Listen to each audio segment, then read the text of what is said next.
Comienza otra semana. Son más de las 11. Es el momento de En Perspectiva Interior. Es un auspicio de Surco Seguros. Vos, en lo importante. Y Préstamo Hogar de Scotiabank. Abrí la puerta a la casa de tus sueños. Hoy en Perspectiva Interior continuamos con el ciclo del campo al asado, abordando un tema bien interesante, el bienestar animal en el transporte, en la producción, ni qué hablar, y sobre todo porque no es solo una cuestión ética, porque es un aspecto que tenemos que incorporar cada vez más, ¿verdad, Augusto? Perfecto, Romy. Como vos bien decís, en lo que es del campo al plato, del pasto al asado, venimos en una serie que arrancamos con el ternero naciendo de la vaca, después el ternero en su vida independiente, en lo que le decimos recría, después en lo que es terminación, vimos lo que es a cielo abierto, pasturas, y lo que es a corral. La semana pasada que vimos lo que fueron las certificaciones, un momento bisagra, pero de diálogo en la cadena. Y bueno, ahora vamos a seguir un poquito en esa bisagra y vamos a tocar el tema del bienestar animal. Nos vamos a plantear como objetivos tres objetivos bien claros y bien concretos. Explicar lo que es la parte ética y explicar que el bienestar animal, aparte de que no es una mera idea romántica, sino que tiene una pata ética, productiva, también económica, explicar un poquito lo que es bienestar animal, derecho de los animales, y explicar un poco también en qué está el país, qué es lo que se ha hecho, qué es lo que se sabe y hacia dónde vamos, qué le espera al futuro. Y bueno, para eso, en lo que respecta a Uruguay y en la región, nadie mejor que la invitada que tenemos hoy. Estamos con Estela Huertas, que es doctora en Medicina y Tecnología Veterinaria, magíster en Salud Animal de la Facultad de Veterinaria en la Universidad de la República, es docente del Núcleo Bienestar Animal de la Facultad de Veterinaria y autora además de múltiples libros y capítulos sobre bienestar animal, ¿no? Una especialista en la materia, así que Estela, ¿qué tal? Bienvenida, un gusto de recibirte hoy aquí en Perspectiva Interior. Hola, buenos días. Muchas gracias por la invitación. Un gusto enorme para mí también estar en esta prestigiosa radio y prestigioso programa. Así que encantada. Una primera puntualización. Quizás es bueno comenzar por el concepto, ¿no? Porque podemos darlo por obvio, pero puede que no todos lo tengamos claro. ¿Qué se entiende por bienestar animal, Estela? Bueno, bien. Bienestar animal no es el animalito con la florcita en la boca que a veces se puede interpretar por ese lado. El bienestar animal es una ciencia y es algo mucho más abarcativo que eso. Obviamente, como buena ciencia que es, estudia todas las necesidades de los animales desde el punto de vista de su salud y de su bienestar. Entonces, acá es la primera cosa que me encanta dejar bien claro. Por un lado, tenemos la ciencia del bienestar animal, que en inglés se le llama animal welfare, y en el otro, los derechos de los animales.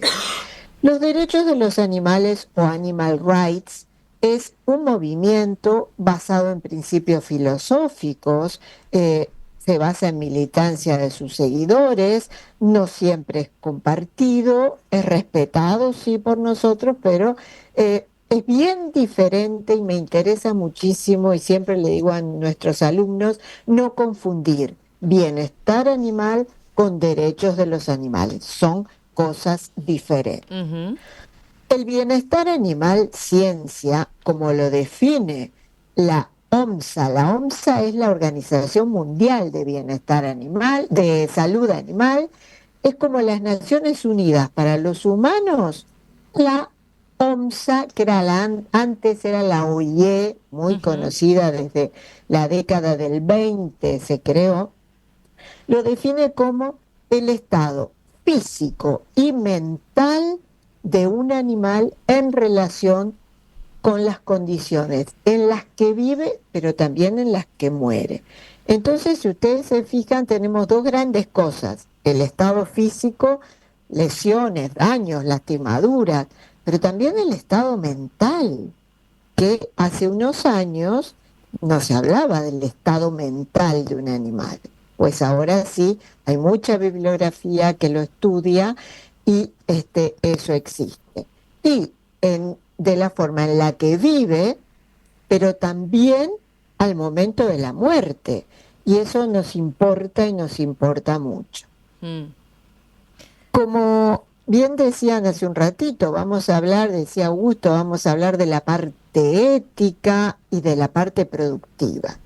¿Por qué nos importa la parte ética? Porque no hace tanto tampoco se comprobó científicamente que los animales sienten, son seres que sienten dolor igual que lo sentimos nosotros, solo que no lo expresan de la misma forma que lo expresamos nosotros.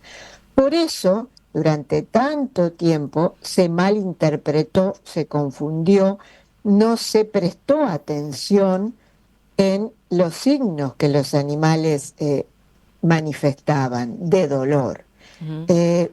No tenía tanta importancia, 500 kilos en un bovino, pero ahora sí.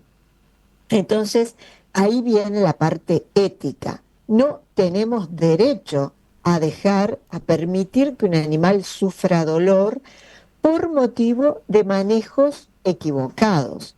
Sí podemos criarlo para producir carne, la proteína de origen animal la necesitamos los seres humanos, y en el caso particular de los rumiantes consumen pasto y fibra que los seres humanos no podemos consumir. Entonces, aquello de están criando animales, quitándoles alimento a los humanos, no es tan así. Cuando se trata de animales criados en pasturas, ellos consumen fibra que los humanos no podemos consumir. Distinto es cuando criamos animales a grano, porque esos granos sí compiten con la alimentación del ser humano. Entonces, dos grandes premisas. Una es tener en cuenta que los animales, todos los mamíferos, ya se saben, los peces, muchos cefalópodos, muchos otro tipo de animales, también sienten dolor igual que lo sentimos nosotros, pero los mamíferos en particular, por el sistema nervioso tan similar al nuestro, sienten el mismo dolor.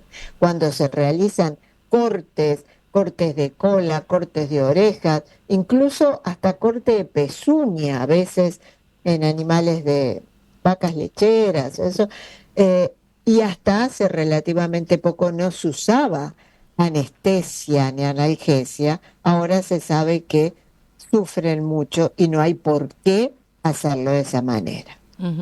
Esa parte que mencionabas está claro que es como la parte ética, ¿no? Que tiene este concepto. Ahora, ¿qué pasa con el componente? ¿Por qué es algo a tener cada vez más en cuenta? No solo desde la parte ética, ¿no? Sino desde lo que implica económica y productivamente. Capaz que podemos poner el foco allí, ¿no? Claro, sí, por supuesto. Hay una máxima, digo yo siempre, que es que la salud y el bienestar están íntimamente relacionados. No puedo hablar de bienestar de un animal enfermo, como nosotros igual. Cuando estás engripado, cuando estás afiebrado, te preguntan, ¿cómo estás? ¿Estás bien? Y vos decís, no estoy bien.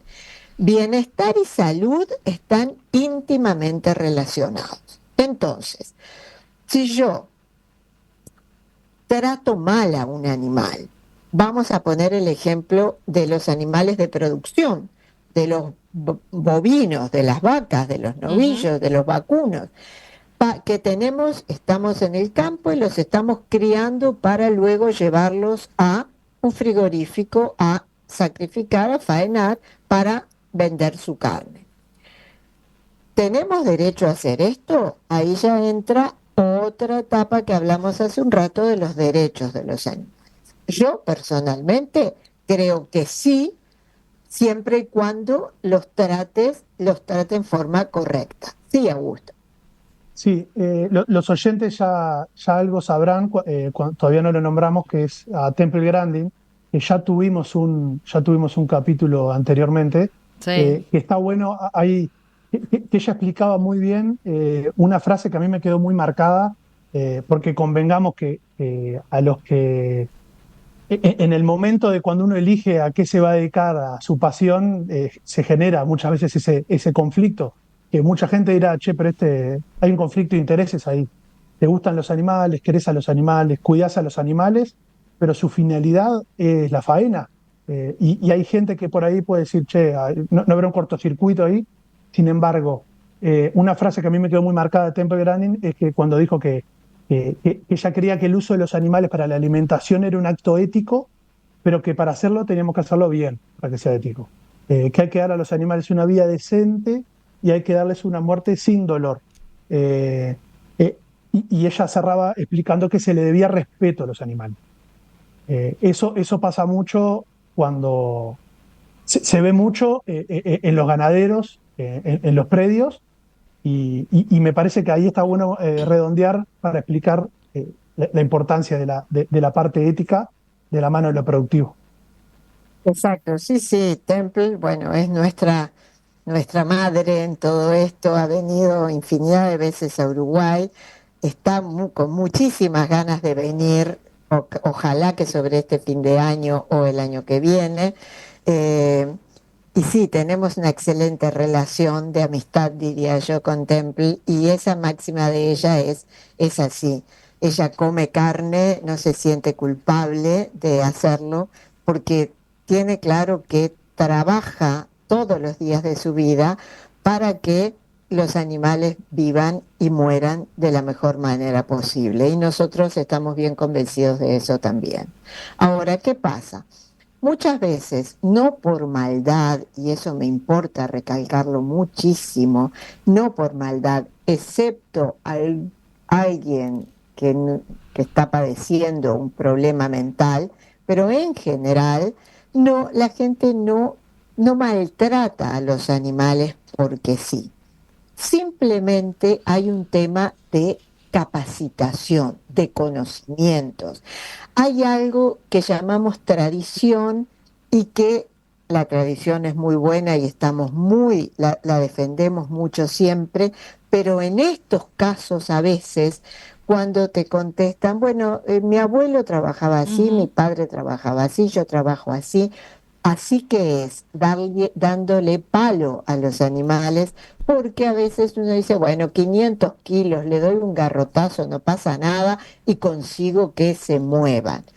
Y a veces lo que nosotros vemos a lo largo de estos 30 y pico de años que tenemos trabajando en esto, es que cuando a la gente se le explica que a esos animales, aunque pesen 500 kilos, tienen una forma de comportamiento tal que si yo me acerco por un lado o me acerco por el otro, sin tocarlo, sin pegarle, simplemente apareciendo o moviendo mi brazo o con una bandera para hacer más grande mi presencia, ese animal se va a ir porque no le interesa tener ningún tipo de vínculo conmigo, porque nosotros los humanos somos depredadores para ellos, y los bovinos, como las ovejas, como los equinos, son animales de manada, no son depredadores, son presa, son de hace miles de años, eran presa, eran el alimento de los depredadores que los corrían para agarrarlos. Entonces yo tengo que usar ese conocimiento que viene de miles de años para mover a los animales hacia donde yo quiero que se vayan, la portera Ujú. abierta, el tubo o el camión, con banderas, ubicándome de una manera que el animal me perciba y diga, no, yo no quiero problemas, me voy para este lado. Claro, si lo acorralo, si no tiene para dónde disparar y si se ve asustado y que una persona con una bandera o con un palo, con un talero, se le va encima, ese animal va a pasarme por arriba sin ningún problema. Entonces, cuando yo le explico a a la gente que trabaja con animales este concepto y se lo muestro en un esquema que Temple Grandin hizo, que es esa zona de fuga, esa zona de seguridad que los animales tienen que tener. Si yo entro en esa zona, en ese óvalo, círculo, es imaginario, y entro en esa zona, el animal se va a ir. La gente lo entiende. Ujú. Y entonces, ¿saben lo que me contestan? Ay, a mí nunca me habían explicado esto. Ahora sí. Y después que los veo a los meses o al año, me dicen, me cambió la vida. Gracias a las explicaciones suyas, ahora trabajo y no me canso, ahora trabajo mucho mejor, no rompo instalaciones, no quiebro animales, no me estreso, Eh, porque entendí cuál es el tema del comportamiento del animal. claro. Entonces, ese es el gran tema. Difundir estos conceptos, no obligar a la gente, porque si obligo, me dicen que sí, van a la casa y hacen todo lo contrario. Estela, ahí ese ejemplo que pusiste fue muy gráfico, ¿no? ¿En qué otro aspecto podemos marcar esa diferencia entre el método que respeta el bienestar animal versus un método tradicional de eso que decís, bueno, pero siempre se hizo así, ¿no? Y bueno, un ejemplo también muy claro y que nosotros también desde hace años lo venimos trabajando, es el ver a los animales adentro de la planta frigorífica. Lamentablemente ya esos animales están muertos, pero cuando se les saca el cuero, se ven unos hematomas, machucones enormes, provocados por malos manejos, por un talerazo, por un palazo, por Ujú. una picana. Entonces, a nosotros, nuestro grupo de bienestar animal de la facultad, nos ha resultado muy útil siempre llevar a los productores y a los empleados de los establecimientos a los frigoríficos, a las plantas frigoríficas, para que vieran, porque no podían creer, uno no imagina que en 500, 600 kilos, con un cuero grueso, con pelo, un talerazo que yo le pegue, no le hace nada. Y cuando lo veo en la planta frigorífica, cuando veo ese manchón que hay que sacar, que hay que tirar y que es un decomiso y una pérdida de dinero, ahí se dan cuenta. Sí, Augusto. Eso mismo que me parece que vale la pena aclarar, que el machucón, el decomiso, se saca, se retira y a los productores se le paga, ahí es donde entra la parte económica. A los productores se les paga en cuarta balanza, Ujú. los decomisos son previamente a la balanza que se les paga. Entonces, cuando estamos hablando de que capaz por decomisos, y miren que es muy poquito, un par de cortes, ya estamos hablando de 6 7 kilos, ya estamos hablando hoy a $4, es mucha plata. Exacto, exacto. Pero no solo uno, obviamente el productor es el punto más débil en todo esto, pero pierde toda la cadena, porque la industria, que uno dice, "Bah, el frigorífico no tiene por qué perder", pierde y pierde muchísimo. Esos cortes generalmente nosotros lo tenemos muy documentado en todos los estudios que hemos hecho, son muchas veces en los cortes de mayor valor comercial, en el entrecot, en el cuadril, en todos los cortes que forman el rampant loin, que es un corte que se vende cuota Hilton a precios muy muy altos. Entonces, acá tenemos todas las connotaciones. Ese machucón enorme que el frigorífico tiene que poner gente a limpiar esa carcasa, tirar toda esa carne machucada. Ese corte queda mutilado, ya no se puede vender a los miles de dólares que se había previsto, hay que venderlo a menos o mandarlo a hamburguesas o lo que sea. A su vez, el productor va a recibir mucho menos dinero por todo eso, por supuesto. Pero además, ¿cuánto sufrió ese animal cuando tuvo esos golpes para que tuviera esos machucones? Todos en algún momento nos habremos hecho un machucón. Todos en algún momento nos habremos llevado algo por delante y qué dolor después, qué dolor nos queda ese machucón morado y después verdoso y después... Bueno, imaginen el animal que está siendo cargado para ir a faena, que nunca subió a un camión, que nunca vio gente, que nunca, más que lo pasaran por el tubo para vacunarlo y pocas cosas más, que de pronto tenga ese estrés. El estrés, así como nosotros cuando nos ponemos nerviosos y nos ponemos sudorosos y el corazón nos late, eso es adrenalina, es cortisol, es proteínas de fase aguda que salen al torrente sanguíneo. Todo eso hace que el animal llegue en un estado de estrés tan importante al momento de la faena, que ya no le queda glucógeno para transformar el músculo en carne, que es lo que nosotros comemos. Y por eso a veces quedan los cortes o exudativos o duros y oscuros. Nada de eso no es malo, es veneno, no nos va a intoxicar, pero no es palatable, no es agradable de comer, y por supuesto la industria no lo puede vender como lo vendemos. ¿Augusto? Para que quede bien fácil de visualizar, imagínate yendo a una carnicería, yendo a comprar una colita de cuadril, una picaña, y que la picaña o la colita tenga un agujero y le falta un pedazo. Lo que hace el frigorífico, para entender que esto siempre estamos hablando, acá siempre hay que defender la marca país y siempre hay que defender la cadena. Entonces, lo que hace el frigorífico en ese caso es un corte de 12, 14 mil dólares que va a generar muchas más divisas para el país, va a pasar a valer 4 y va a terminar en carne picada, generando menos divisas, menos pago para los productores y menos derrame en la cadera. Claro. ¿Qué es un seguro? Es para tus cosas. Si les pasa algo, te pagan. ¿Quién te paga? Surco Seguros. ¿Y qué cosas? La casa, el auto. ¿Quién más asegura en Surco? Los vecinos, sus cultivos del campo. ¿Y vos, Agüe? Seguro de vida desde mucho antes que vos nacieras. Se siguen sumando generaciones que confían. Cumplimos 30 años cumpliendo. Surco Seguros. Vos en lo importante. Ya te veo soñando con la mudanza a la casa de tus sueños, ¿eh? Pero tranqui, no hace falta que decidas hoy. Con el préstamo hogar de Scotiabank tenés hasta 6 meses para encontrar la casa ideal. Podés financiar hasta el 90% del valor de la propiedad y además tenés plazo de hasta 25 años. Préstamo hogar de Scotiabank. Abrí las puertas a tu casa propia. Sujeto a aprobación crediticia.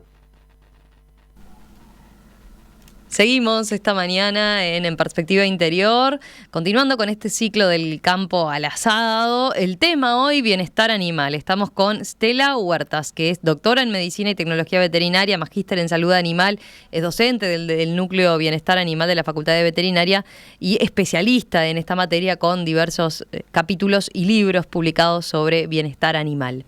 Quería preguntarles para ir redondeando, a ver, ¿qué ha pasado? O sea, porque del concepto de bienestar animal, Estela lo decía incluso por su propia experiencia, ¿no? Se viene hablando hace años, a medida que lográs hablar con los productores y con la gente que está involucrada y que trabaja con los animales, se va generando conciencia, se entiende de la importancia.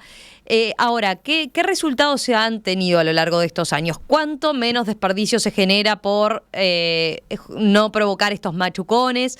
¿Cuánto más se puede hacer todavía? ¿Qué perspectivas hay en nuestro país en ese sentido? Bueno, mucho por hacer. Empezamos por el final. Se ha hecho mucho, se ha hecho bastante. Nosotros arrancamos en el 2000, en el 99-2000, con el primer proyecto que estudiaba las causas por las cuales aparecían esos hematomas, esa cantidad enorme de hematomas en los frigoríficos. Y al principio nos catalogaban como medias que están medias loquitos estos haciendo esto, pero bueno, ahí encontramos datos llamativos, enormemente llamativos, como que casi un 80% de los animales que llegaban a la faena tenían al menos un hematoma, un machucón grande en algún punto de su carcasa, de su canal. Y después, por supuesto, 1, 2, 3, 4, hasta 13, hasta muchísimos.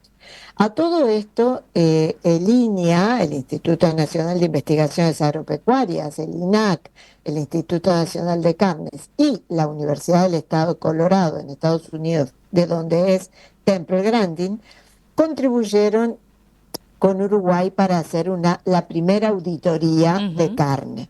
A diferencia de nuestros estudios que eran a lo largo del tiempo, que fueron por 3 años, la auditoría de esta fue una foto. Se salió a todos los frigoríficos y se sacó una foto de ese día. Cuántos machucones habían, cuántos problemas de calidad de carne había, etcétera, etcétera.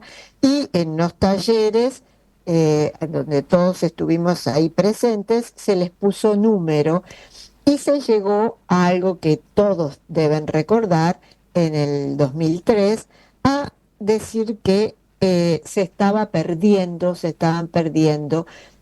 algo así como 50 y pico, $53 por animal, potencialmente el sector, la cadena cárnica los estaba perdiendo. ¿Cuáles eran los motivos? Básicamente problemas de calidad. Entre ellas, los machucamientos eran uno de los mayores problemas. Eso, sumado a todos nuestros estudios, hizo como un clic en las autoridades que nos apoyaron muchísimo para poder hacer una gran capacitación y difusión en todo el país, a todo nivel. Y, increíblemente, eso fue en el 2003, en el 2008, los resultados de la misma auditoría, otra foto, dio que los machucones se habían caído a la mitad. Y por supuesto, las pérdidas económicas a la mitad también. Y esa foto, esa auditoría coincidió con nuestros estudios de la metodología era diferente, era de seguimiento, y llevamos a cabo en la universidad, la Facultad de Veterinaria. Con lo cual, solo con la capacitación, la difusión, la explicación a los productores, siempre decimos que el bolsillo es el órgano más sensible del productor, y lo es, llegamos a decirle, señor, está perdiendo plata, mire lo que está perdiendo, por favor. Y nos mandaban a sus empleados a hacer capacitaciones, cursos, hicimos en todo el país durante un tiempo largo. Y bueno, y después, como todo en la vida, se acaba la plata, se acaba la desidia, vuelve a tomar cartas en todo esto, la gente se olvida de la bandera o usa la bandera como picana o como palo, siempre la gente está apurada y a veces decimos, ¿para qué estás apurado? ¿Por qué? ¿Qué tenés que hacer? No sé.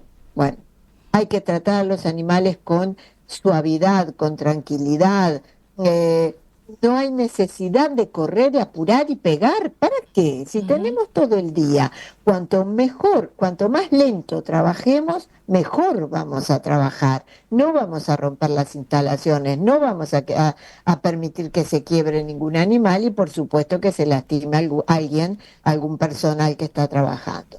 Estela, y ahí un punto clave, que no lo mencionamos, pero es el sistema de transporte, ¿no? Por supuesto. El transporte es muy importante. Hay muchos temas que se unen en el tema transporte. Uno de ellos, por supuesto, es la capacitación del transportista. Hemos capacitado prácticamente a todos los camioneros del Uruguay. Igual falta, porque como decimos, se olvidan. Cuando me ven a veces, sí, va y busca la bandera, pero baja con la picana. ¿Para qué la picana si no es necesario? Hay veces que sí es necesario la picana, estamos de acuerdo, pero no siempre porque sí. Las rutas son un tema que ahí escapa a todos nosotros y realmente, y Augusto ahí en donde está, tiene claro que después que llueve mucho, salir con los camiones cargados por los caminos vecinales no es nada sencillo. Hay que saber, hay que tener mucha experiencia, hay que saber si un animal se cae, hay que tratar de levantarlo enseguida. Es un tema complicado, es un tema que todavía no lo hemos podido resolver. A ver, Augusto, que... Sí, por poner un ejemplo, ahora que está lloviendo, un camino bien hecho, ¿por qué es importante los caminos y la conectividad en lo que es el interior profundo? Es importante para que la gente pueda entrar y salir y pueda acceder a los centros de salud y a los servicios. Es importante también porque imagínense un camión en un camino malo que se entierra y que queda enterrado 7 horas en verano con el ganado arriba. Imagínense un camión que va subiendo un repecho, va en subida y se queda, se rompe y se queda. Imagínense uno que va con el traqueteo de las piedras. Imagínense un camino en mal estado y van a ser golpes de los animales, trayectos que llevan más tiempo y eso va a llevar a malestar en los animales. Exacto, exacto. Eso es algo que hay que, entre todos, con políticas de Estado, tenemos que apuntar a mejorarlo. No por eso tenemos que decir, y bueno, si el camino es malo, ya está. No, porque tenemos que, entre todos, colaborar y apuntar a agregar nuestro granito de arena. Eso fundamentalmente. Hace unos años una persona, Lestido, creó un dispositivo que cubre la parte de adentro de las jaulas de camiones, que en otra oportunidad podemos charlarlo, y que mejora sustancialmente la cantidad de machucones que tienen los animales al ser transportados en estos camiones con este dispositivo. Pero en fin, hay mucho todavía por hacer. Hay que seguir picando la lata, como decimos, insistiendo.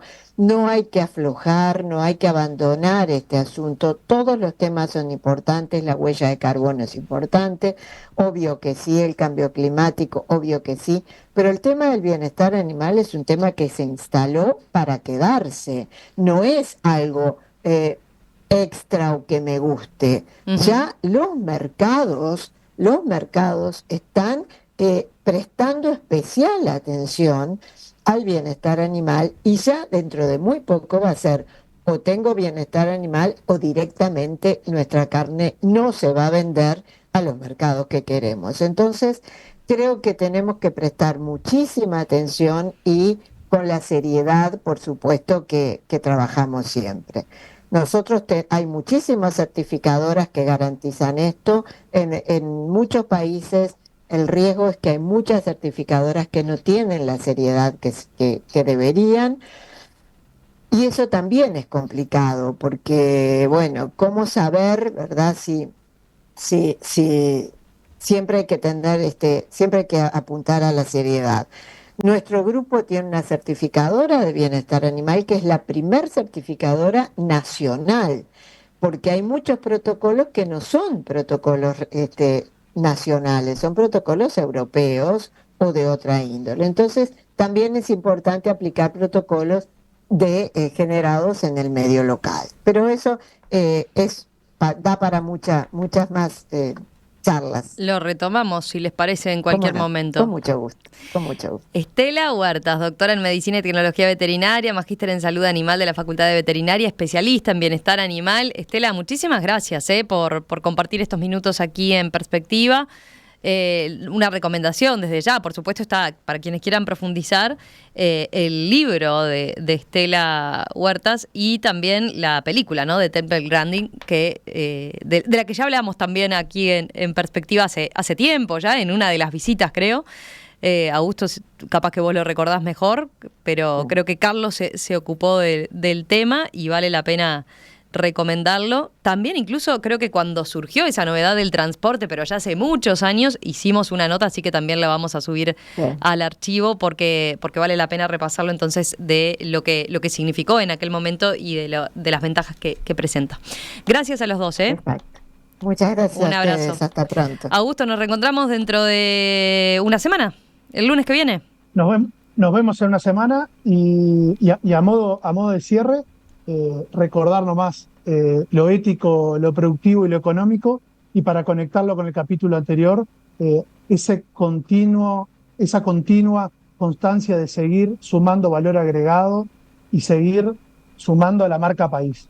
Y recordar también, para cerrar, que esto no estamos hablando de grandes inversiones, de instalaciones ni de maquinaria. Esto es cultural, es de manejo, y que lo único que se precisa es enseñar, educar y cambiar un poco la cultura.